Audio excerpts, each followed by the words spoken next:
C'est le cours de l'Épître aux Romains, classe 7, and we are actually in verse number 7. mais c'est aussi en réalité dans Romains chapitre 1, verset 7.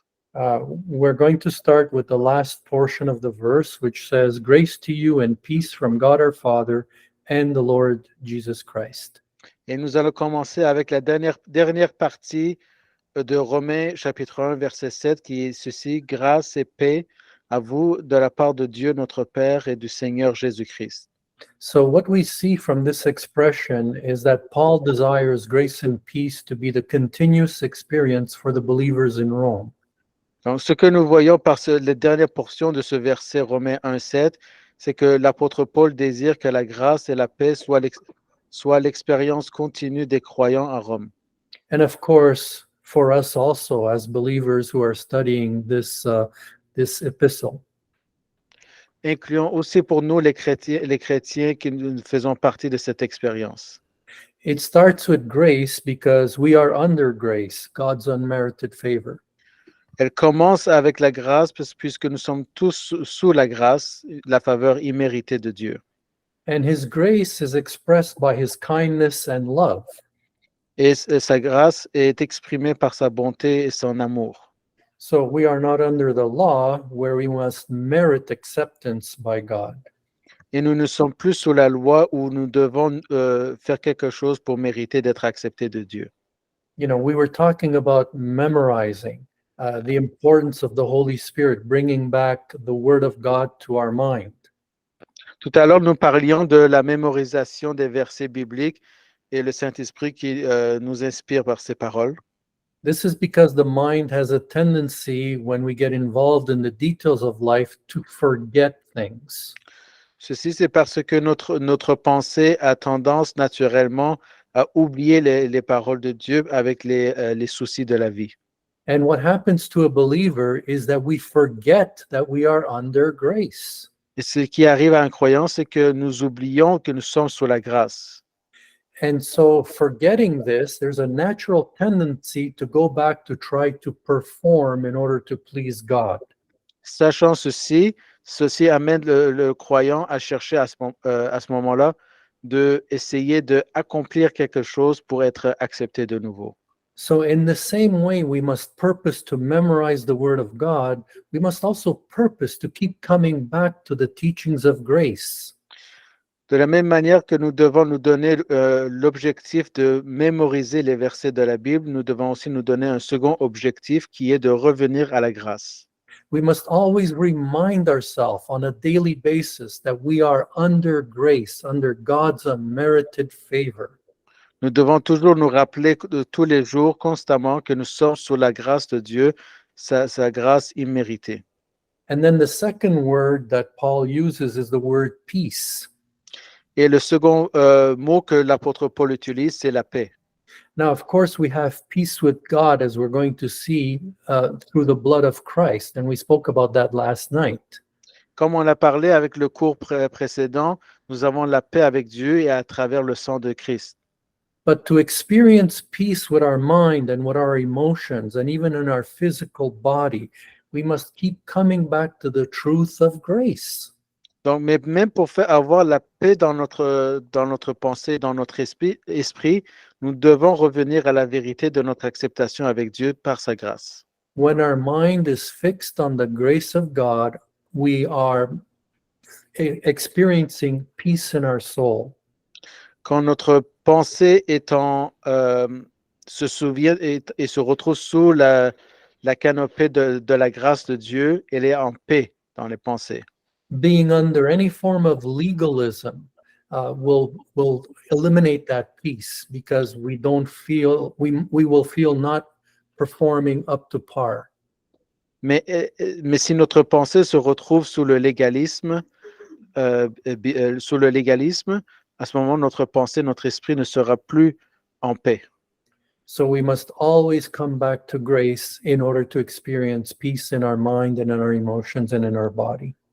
Donc, nous devons revenir par la pensée sous la grâce de Dieu afin de pouvoir faire de nouveau l'expérience de la grâce et de la paix.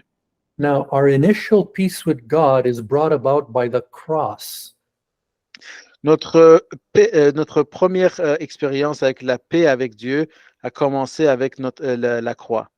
It is because of the shed blood of Jesus Christ on the cross that our sins are canceled and we are justified in the sight of God. C'est à cause de la croix qui annule nos péchés et nous justifie devant Dieu que nous avons la paix. Meaning that we are declared not guilty of any sin and we are forever righteous in the sight of God. C'est-à-dire que nous soyons déclarés non coupables et justes à jamais. And that's what we read in when we get to Romans chapter 5, verse 1. Therefore, being justified or declared righteous by faith, we have peace with God through our Lord Jesus Christ. Et c'est pourquoi, quand nous allons arriver dans Romains chapitre 5, verset 1, il est écrit que, étant donc justifiés par la foi, nous avons la paix avec Dieu par notre Seigneur Jésus-Christ. So that's our positional peace. We are no longer enemies of God. We're no longer at war with God by disobeying Him. Par ce verset de Romains 5.1, nous sommes positionnellement en paix avec Dieu. Nous ne sommes plus ses ennemis positionnellement ni en action. But we should not be satisfied only with positional peace. We need experiential peace. We need to experience the peace of God in our life. Donc, nous ne devons pas juste nous satisfaire de la paix positionnelle avec Dieu, mais aussi de la paix expérientielle qu'il veut nous donner. This is what Paul desired for the Romans when he said, "Grace to you and peace from God our Father." He was talking about a continual flow of grace and a continual experience of peace for the believers. C'est ce que l'apôtre Paul mentionnait dans Romains 1, verset 7 au début de ce cours, que les croyants obtiennent une paix et une grâce continue, etc. Paul also teaches us how to experience peace in our lives in the letter or the epistle to the Philippians. Et par exemple, l'apôtre Paul nous enseigne aussi à comment retrouver et vivre dans la grâce et la paix de Dieu au quotidien dans Philippiens. Where he tells us to be anxious for nothing. Ou dans la lettre de Paul aux Philippiens, il nous rappelle de ne pas être anxieux de ne rien s'inquiéter. That means don't even be anxious about your salvation, because your salvation is not linked to your performance, it's linked to the grace of God. C'est-à-dire, ne soyez pas inquiets de votre salut, car votre salut ne peut pas se dépendre de votre expérience avec Dieu, et c'est un cadeau qui est déjà donné. This is why we often hear the question over and over and over again, can I lose my salvation? Souvenez-vous que c'est à cause de cette même question qui se répète encore et encore par des personnes en disant, est-ce que je peux perdre mon salut? Because Christians experience sin in their life and they lose their peace thinking that they've lost their salvation. Parce que les chrétiens commettent des erreurs, des péchés, puis ils vont dire, alors j'ai perdu mon salut, puis they lose their peace. Ils perdent leur paix. Now, I'm not talking about a false peace. Je ne mentionne pas ici une fausse paix. There are professing Christians who are not saved, who have no intention of turning from sin and walking with Jesus. There's no transformation in their life, and they continue in sin without feeling remorse or a desire to turn away from it. Bien sûr, il y a des chrétiens qui sont de non, mais qui n'ont jamais réellement accepté Jésus, puis ont préféré continuer dans leur péché constamment. They presume on the grace of God. Ils sont en train de présumer sur la grâce de Dieu. Thinking that they can go on in sin and still get to heaven.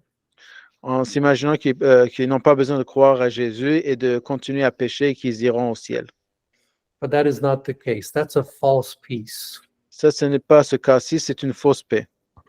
I'm talking about the Christian who has turned away from sin because of his faith in Jesus Christ, but because they still are not glorified, they experience sin in their life less often, but they still experience it. Mais en réalité, dans ce contexte présent, je suis en train de parler des croyants qui ont réellement accepté Jésus-Christ, mais parce qu'ils n'ont pas un corps glorifié encore, ils vont connaître aussi l'expérience du péché encore dans leur vie. So when they stumble into sin, they lose their peace, thinking, what if I was never saved? Or what if I've lost my salvation? Donc, quand ils tombent dans une erreur ou une habitude, un péché, ils vont dire, ben alors je viens de perdre à cause de ce péché, je viens de perdre mon salut parce qu'il n'y a aucune raison pour que je croie que j'ai été sauvé dès la première fois. Why is that happening? Pourquoi ceci arrive? Because their mind is going back to performance. Parce que leur pensée retourne à l'action. Instead of keeping their mind on the grace of God. Au lieu de retenir dans leur pensée la grâce de Dieu qui est déjà donnée, That they have been saved without merit in them. qui ont reçu le salut et été justifiés et sauvés sans mérite. So they cannot continue to be saved by any merit in them either. Il ne peut pas non plus être sauvé en continu par aucune mérite ou action prise. So we must train our minds to always think of God's grace towards us. Nous devons toujours entraîner et pratiquer nos pensées à réaliser qu'il est toujours sous la grâce de Dieu en continu. And this is what it means to be anxious for nothing. If you don't want to be anxious about your salvation, keep your mind on the grace of God. Donc, c'est ça que ça veut dire justement de ne pas s'inquiéter de rien. Si vous ne voulez pas vous inquiéter de quoi que ce soit, gardez vos pensées malgré toutes les situations sur la grâce de Dieu. And if any man sin, we have an advocate, Jesus Christ the righteous. Et si quelqu'un pêche ou commet une erreur, nous avons un avocat, quelqu'un qui prie pour nous.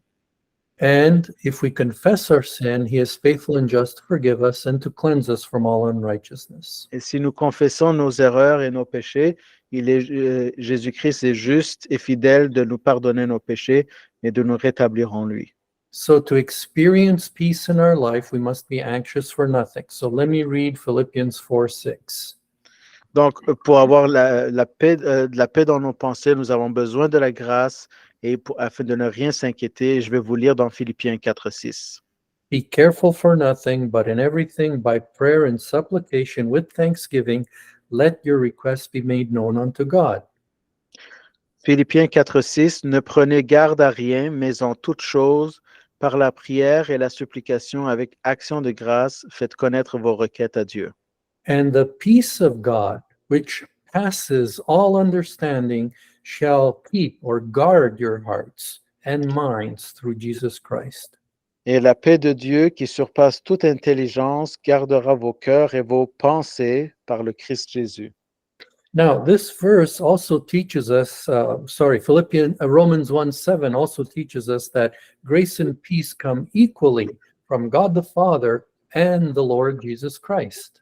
Et dans Romains 1:7, il nous enseigne aussi que la grâce et la paix viennent de façon égale de la part de Dieu le Père et du Seigneur Jésus.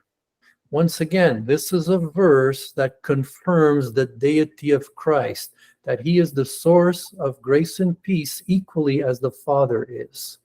Et encore par ce verset dans Romains 1:7, il nous enseigne encore la divinité de Jésus-Christ en disant que la grâce et la paix viennent de Jésus-Christ de façon égale et équitable de la même manière que Dieu. I love this commentary by Dr. Barnhouse in his commentary on the book of Romans. J'aime le commentaire sur l'épître de Paul pour les Romains de la part de M. Donald Gray Barnhouse. By the way, if you get a chance, order this through Amazon, the commentary of Romans by Dr. Donald Gray Barnhouse. It's an amazing commentary.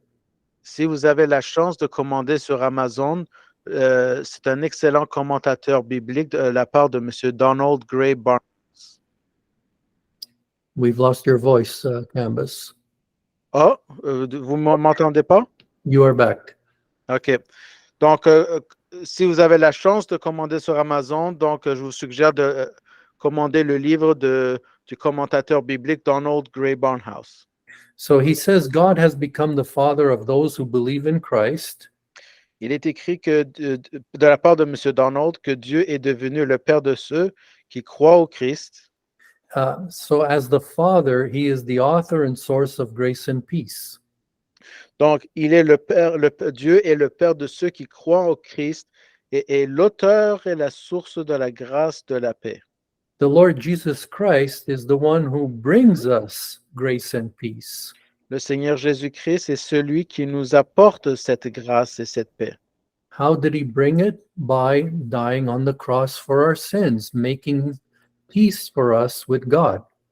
Comment le Seigneur nous a apporté cette grâce et cette paix, mais en mourant à la croix afin que nous soyons libres. And the Holy Spirit is the maintainer of that grace and peace. Et le Saint-Esprit est celui qui préserve cette grâce et cette paix. How does the Holy Spirit maintain grace and peace for us? Because one of the fruits of the Spirit is the peace of God.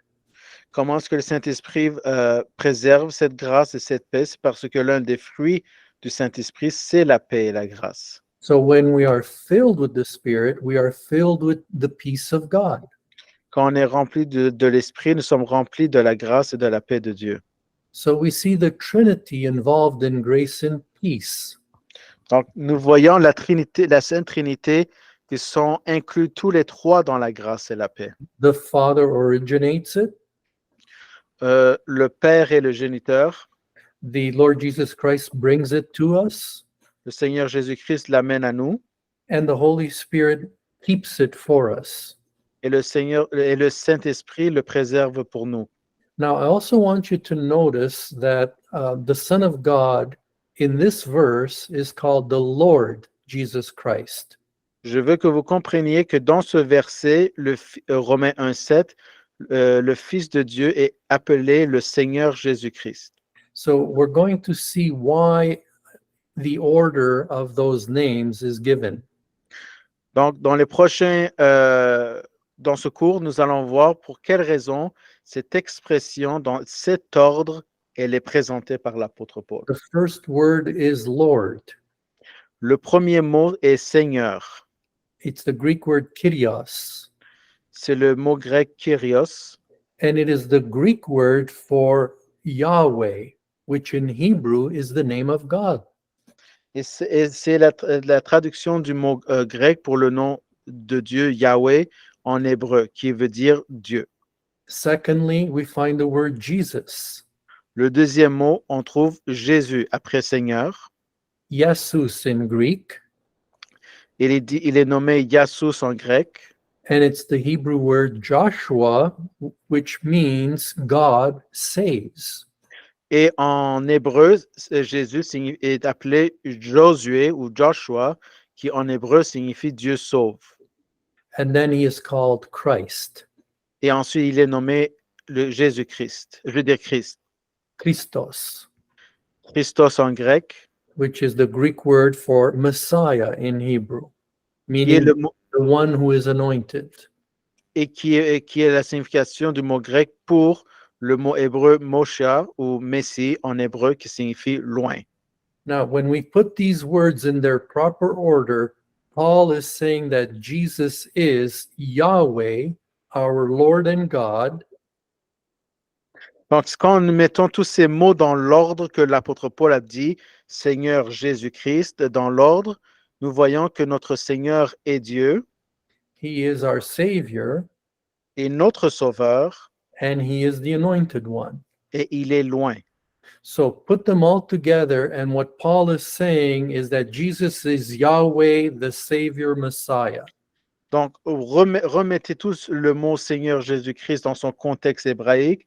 On comprend que l'apôtre Paul est en train de dire que Jésus-Christ, en réalité, il est Yahvé, le Messie Sauveur.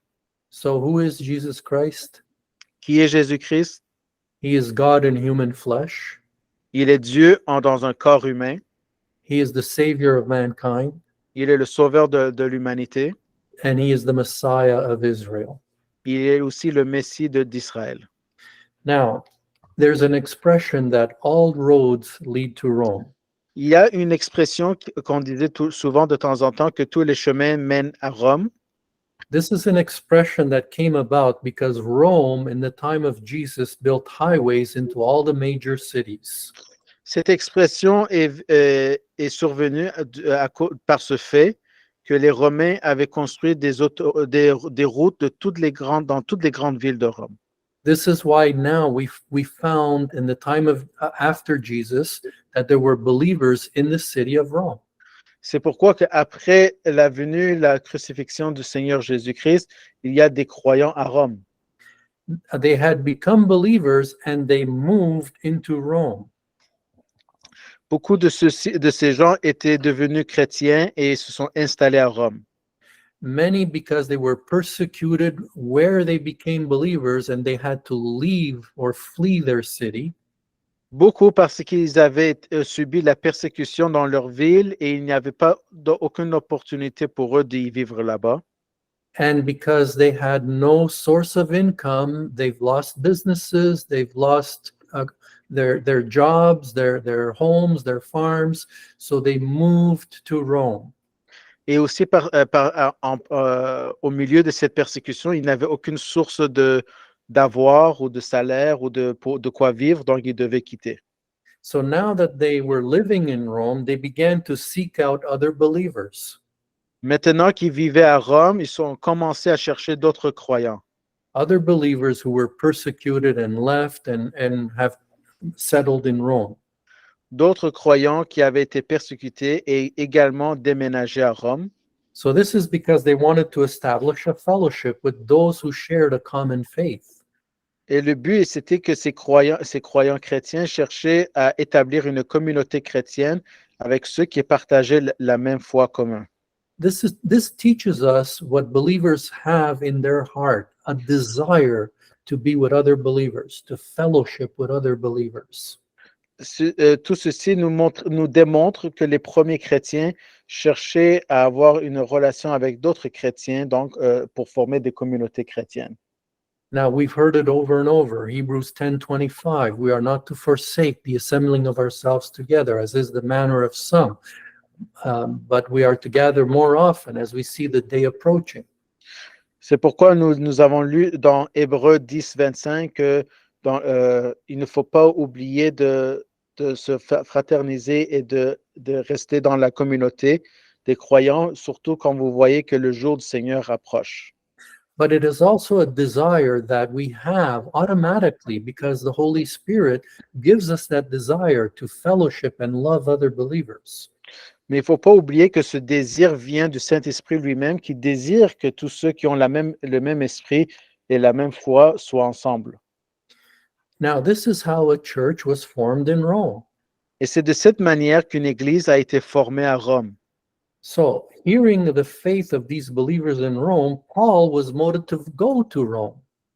En entendant la foi de ces chrétiens à Rome, Paul avait reçu la motivation d'aller les voir à Rome. Because as an apostle, as a pastor, as a teacher, his desire was to establish them in the doctrine of the gospel. Donc, en tant qu'apôtre et pasteur, Paul était motivé pour aller à Rome afin d'ancrer ces chrétiens dans la doctrine de l'Évangile. If you want to know the heart of a pastor, there it is. A pastor loves to teach doctrine. Si vous voulez connaître le cœur d'un pasteur, vous l'avez devant vous. La motivation, c'est toujours avoir le cœur d'un pasteur pour enseigner la doctrine. And we also see the heart of a pastor in that he desired to pray for them even though he never met them. Et vous voyez aussi le cœur d'un pasteur, ce qui est de prier pour les croyants, même s'il n'a jamais rencontré les gens.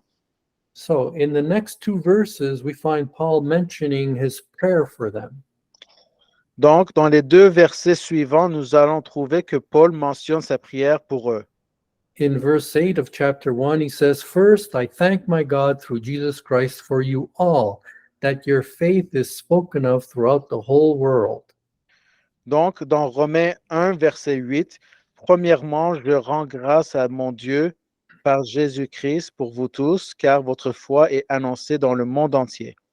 For God is my witness, whom I serve with my spirit in the gospel of his Son, that without ceasing I make mention of you always in my prayers. Car Dieu m'est témoin que je sers de mon esprit dans l'évangile de son Fils, que sans cesse je fais toujours mention de toi dans mes prières. We see that Paul really was praying for them because he's a bit redundant in this verse. He mentions the word always and he mentions the word without ceasing. Those two mean the same thing. On peut voir que l'apôtre Paul cherchait réellement à prier pour les chrétiens à Rome parce qu'il utilise souvent le mot toujours et prier. And his prayer for them was with thanksgiving for their faith. Et sa prière pour eux a commencé toujours par des actions de grâce pour leur foi. He was thankful that their faith was spoken of throughout the whole world. In other words, they didn't keep their faith secret, both by word and by the manner of living. Their faith became obvious to other believers throughout the world. Donc, ici, l'apôtre Paul mentionne qu'il est reconnaissant à Dieu de la foi des chrétiens à Rome, surtout du fait que ces chrétiens n'avaient pas caché leur foi en Jésus-Christ et que dans leur vie personnelle et dans la communauté, tous les gens, par les autres chrétiens dans l'Empire romain, étaient au courant des chrétiens de Rome. Notice that his prayer is to God the Father through Jesus Christ. I thank my God through Jesus Christ for you all. Remarquez que la prière de Paul est adressée à Dieu le Père par Jésus-Christ. He's showing us how to pray. L'apôtre Paul est en train de nous enseigner dans ce verset comment prier. So first, our prayer should be directed to God the Father, Notre prière doit d'abord être dirigée vers Dieu le Père, but they should be through Jesus Christ, which is why we say at the end, in Jesus' name. mais à travers Jésus-Christ. C'est pourquoi que quand nous prions, nous disons dans le nom du Seigneur Jésus. And this is because no one can come to the Father except through Jesus Christ. Parce que personne ne peut venir au Père si ce n'est par Jésus-Christ. And what is not mentioned here, but we learn throughout other Bible verses, that the Holy Spirit is also involved in our prayers. Et ce qu'il n'est pas mentionné dans ce verset, mais que nous allons découvrir dans d'autres études bibliques à travers la Bible, c'est que c'est aussi sous la direction du Saint-Esprit que la prière se fait. Because the Holy Spirit in us can direct our prayers, can motivate us to pray the right prayers. C'est afin que la prière soit conforme à la parole de Dieu, et c'est pourquoi le Saint-Esprit va diriger la prière. So again, when we are filled with the Spirit, then the desires of the Holy Spirit will be inside of us and in our mouth as we pray. C'est pourquoi si on est rempli de l'Esprit, la volonté du Saint-Esprit et la direction du Saint-Esprit pour comment prier va être en nous. So the prayer will be in line with the Word of God. In other words, it won't contradict the Word of God. La prière va être conforme à la parole de Dieu, donc elle ne sera pas contraire à la parole de Dieu. Again, bringing us back to the importance of memorizing Scripture, because the more we have the Word of God in our mind, the more we will pray in the will of God. Encore une fois, ceci nous ramène à l'exemple de la mémorisation des versets bibliques, puisque en se souvenant des versets bibliques mémorisés, notre prière va être conforme à la manière et la volonté de Dieu. And the Holy Spirit will guide us that our prayers will be in line with the glory of God. Et le Saint-Esprit va diriger afin que la prière soit conforme non seulement à la parole de Dieu, mais aussi dans la volonté de Dieu. Because do not forget, you were created for the glory of God. Et n'oubliez pas que vous avez été créés pour la gloire de Dieu. And your major purpose in life should be to bring God glory. Et votre but principal dans la vie doit apporter gloire à Dieu. In everything we do it for the glory of God. Et tout ce que nous faisons pour la gloire de Dieu.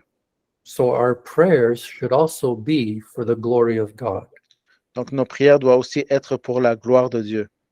And the fact that Paul mentions that he constantly prays for them, without ceasing, always, is in line with his teachings in 1 Thessalonians 5:17.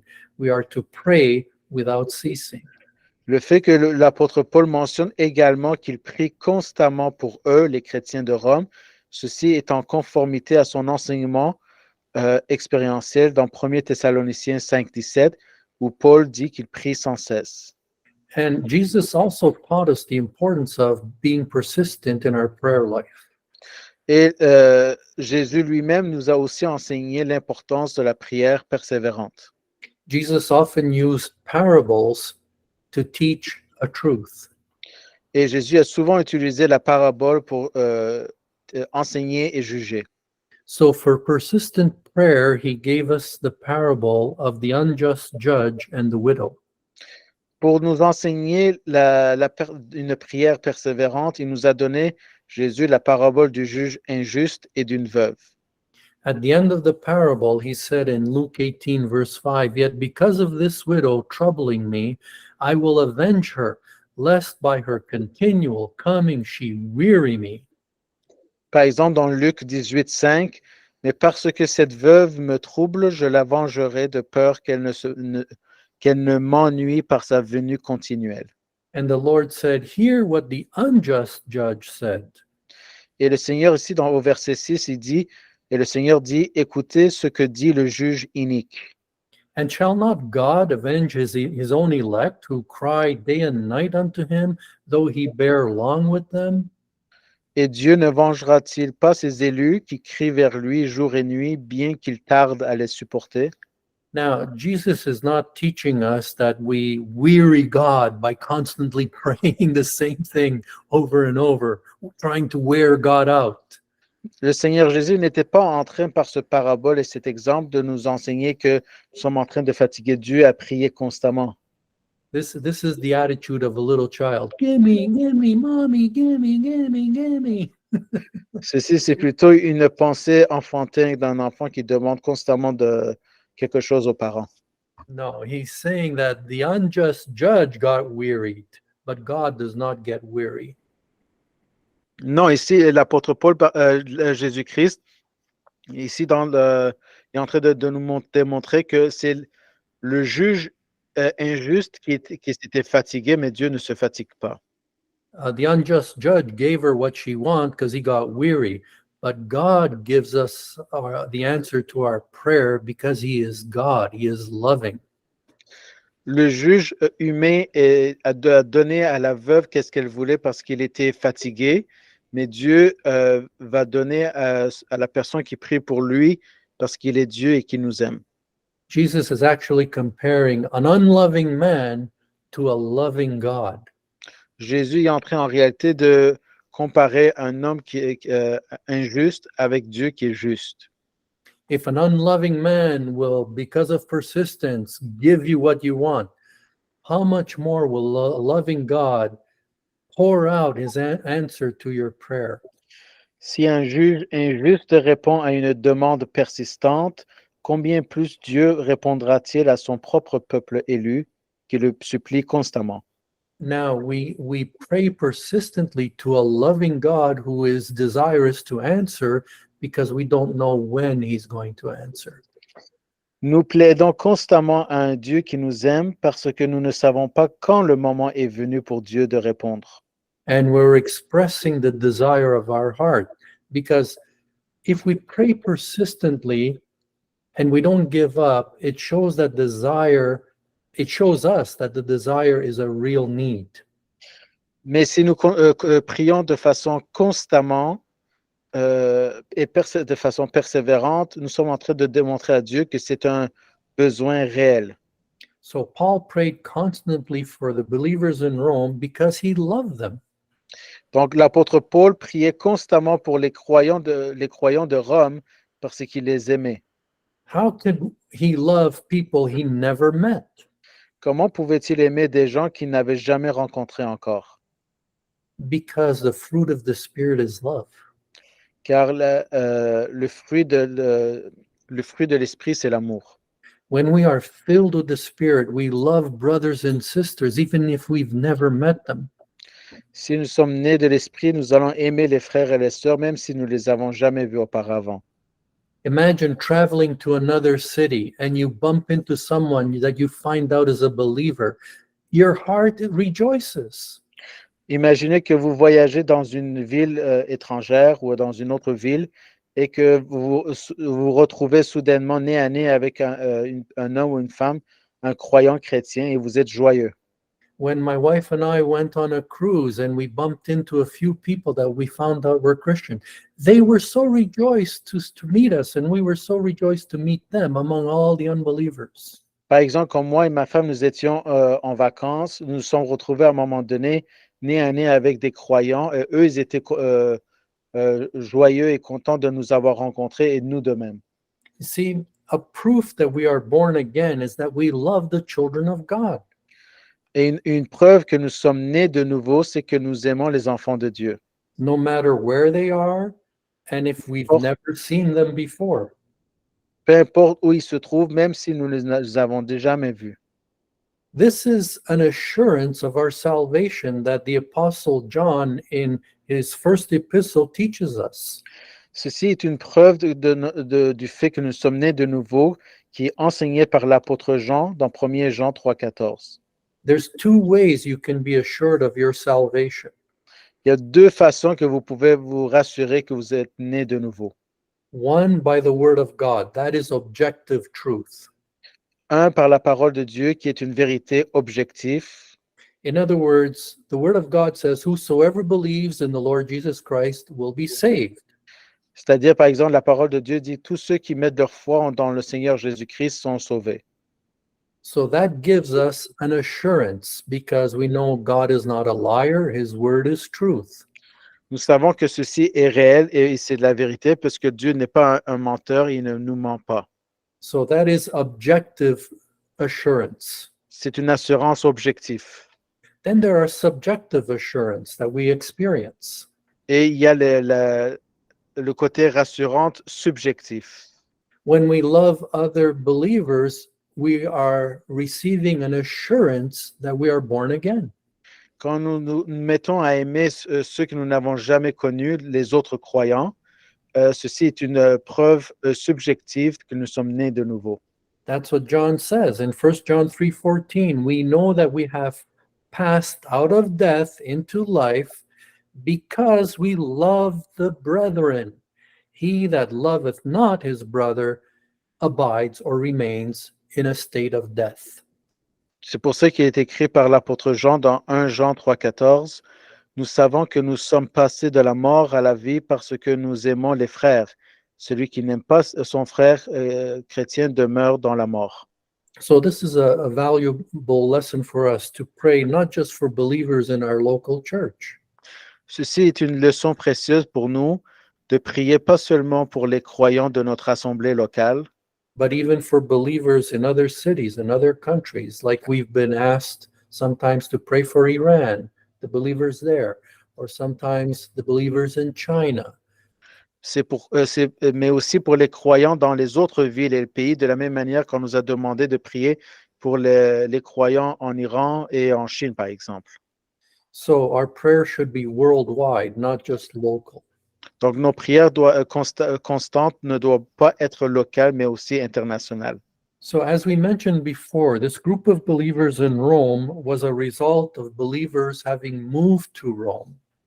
Donc, comme on l'a mentionné dans ce cours, ce groupe de croyants à Rome était le résultat de croyants qui avaient déménagé à Rome, That they were seeking fellowship with each other, and they had not been the result of a pastor and his team planting a church.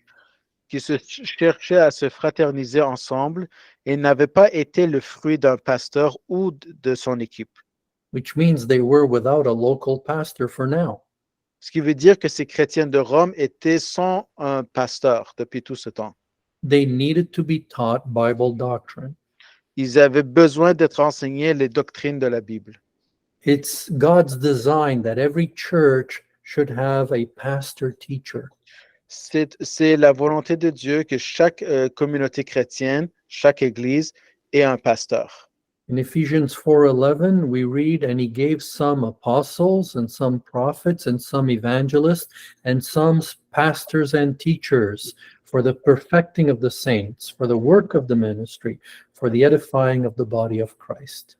Donc, nous lisions dans Éphésiens 4:11, et il, Dieu, donna des apôtres et certains prophètes et certains évangélistes et certains pasteurs et enseignants pour le perfectionnement des saints, pour l'œuvre du ministère, pour l'édification du corps de Christ.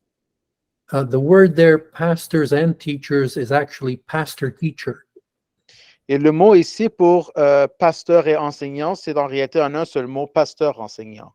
Because Koine Greek did not have a hyphen to put pastors/teacher.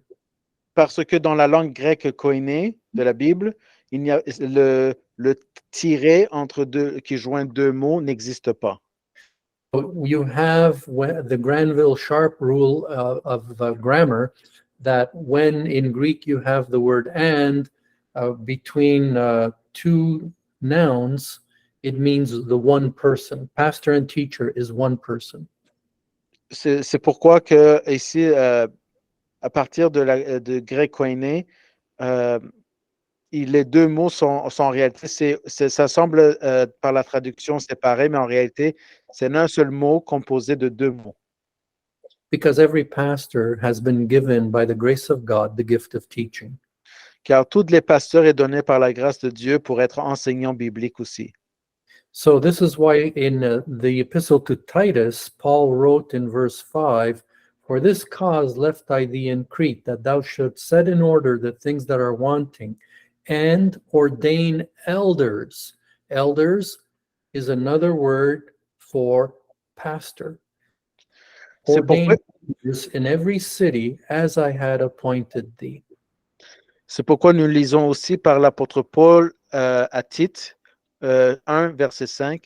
C'est pourquoi je t'ai laissé en Crète pour mettre en ordre ce qui manque et établir des anciens dans chaque ville. Ancien ici, c'est un autre mot qui voudrait dire pasteur. Donc, ancien dans chaque ville, comme je t'avais désigné. So when I was in Bible school, Pastor Stevens asked the class, donc, quand j'étais à l'école biblique, le pasteur Stevens m'avait demandé à la classe, if you plant a church, what would you teach them? Si vous voulez implanter une nouvelle église, qu'est-ce que vous voulez enseigner? He said he would teach them the book of Romans. Le pasteur Stevens a mentionné qu'il allait leur enseigner le livre des Romains. Because this book is the full explanation of the gospel of God. Parce que l'épître de Paul aux Romains, c'est la Bible entière résumée en une seule lettre. So I encourage you to hang in there. Je vous encourage à persister dans cet épître. As we go verse by verse through this book, you will get a full explanation by the Apostle Paul of the glorious gospel of God. Donc, je vous suggère de persévérer à continuer dans ce cours de épître de Paul aux Romains, car vous allez recevoir verset par verset, chapitre par chapitre, l'explication entière de tout l'évangile que vous devez savoir et prêcher, entière dans cette lettre. You'll have a full expanded explanation of salvation through the message of the gospel. Vous allez aussi recevoir l'explication la plus complète concernant le salut. It'll protect you also against false teaching concerning a false gospels that are out there. Et il va aussi vous protéger contre les fausses doctrines de la Bible qui existent dans ce monde pour contrecarrer la Bible.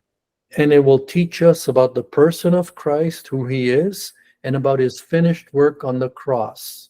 Il va aussi nous enseigner sur la personne de Christ et son travail fini.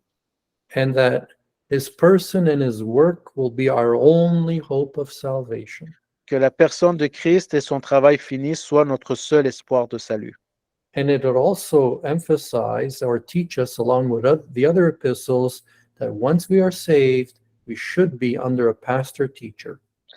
Et aussi, comme il nous enseigne, que nous allons être enseignés pour le reste du cours, que nous devons être aussi sous un pasteur enseignant.